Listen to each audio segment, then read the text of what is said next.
officer. I think that was quite extensive, and I know she's supposed to be leaving at some point. That's why I gave her time to speak out and also to tell us what she thinks about this particular program. But she's leaving behind a few people who are going to represent JKUAT, and we are very appreciative. I'm sure you're picking a number of things as she speaks, you know, issues of suspicion. I picked that particular one. And why are we not opening up? And so those are some of the issues which are going to be coming up at some point during the panel discussion. So keep them until that time.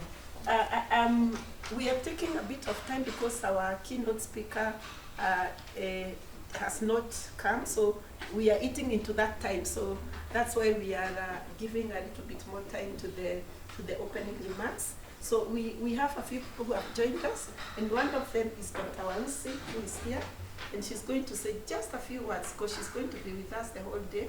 Just a few words on behalf of the DFC, University of Nairobi. Just welcome remarks, and then after that we will go into the nitty-gritties of the program. Good morning, everyone. Good morning.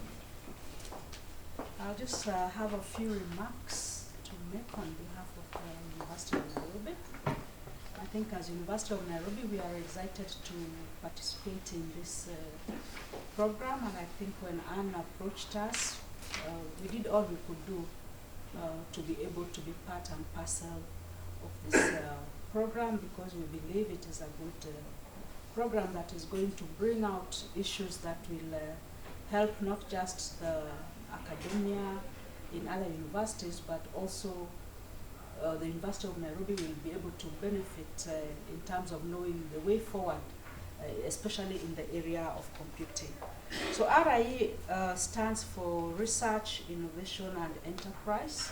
That's the department that is in charge of research and all our postgraduate or any other industry linkages that we have. And I'm sure you know that a few weeks ago we just closed the Innovation Week, which was actually quite an event that the university does annually. And maybe to give you a background, that event actually started from the School of Computing. The School of Computing had the desire to have a lab where people would go and carry out research, take some time off from the normal teaching and supervision, and go and do research linked to the industry. And it found its own growth within the university, and we are happy to have contributed to it's become a national kind of like event.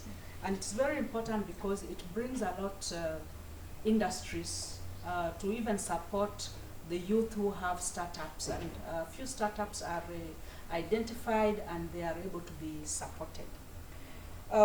In terms of the STEM area, I know I come from the College of Biological and Physical Sciences, where there's a lot of science-related studies, and that's where the school is hosted. There are several programs that are run together with the industry. So that aspect of linkage with the industry is quite key in the university, and a lot of departments are encouraged in their specific areas to link and find out what the industry requires. Also, it's a key thing, especially when it comes to curriculum review, because you don't want to have graduates who cannot fit in the industry. In terms of computing, I think we do have degree programs at all levels. We only have one BSc program, which is the BSc for Computer Science. We have 4 MScs programs and 2 PhD programs, the PhD in IS and the PhD in Computer Science. Collaborations, as I've said, it's something that is quite strategic for the university.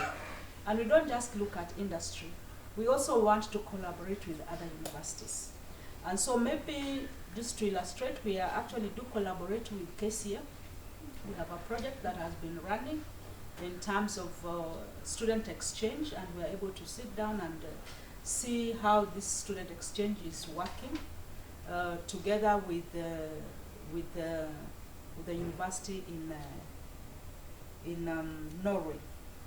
We also, of course, have these other um, uh, agencies that fund for collaborations. Like there's one that is going on for PhD in agriculture and climate change, and we get the principal investigator having to collaborate with also all other universities. And this one is actually primarily being run also with the University of Dar es Salaam. So we do not just think about the industry only, but also other learning institutions are key to link with. In terms of our challenges so far with the local industries, we find that like the multinationals will have areas that they are interested in. They will come and pitch competitions or pitch hackathons, but the real support to carry out our research from start to end is still a big challenge. And that's why sometimes you might find that, I don't know if it's the same experience with the other universities, so you find that when it comes even to getting access to research sites, especially those who are doing a PhD, if you want to simulate specific concepts, it becomes quite a challenge, and then you find that a lot of students tend then to use other educational institutions as sites to carry out research, whether it is in security, whether it is in health, and things like that. So I think there is a need, maybe perhaps what I'm looking forward to is if there will be some policy guidelines or way forward in terms of for the computing research. When we do get access, how will we be able to link with industry to get access to their companies as research sites?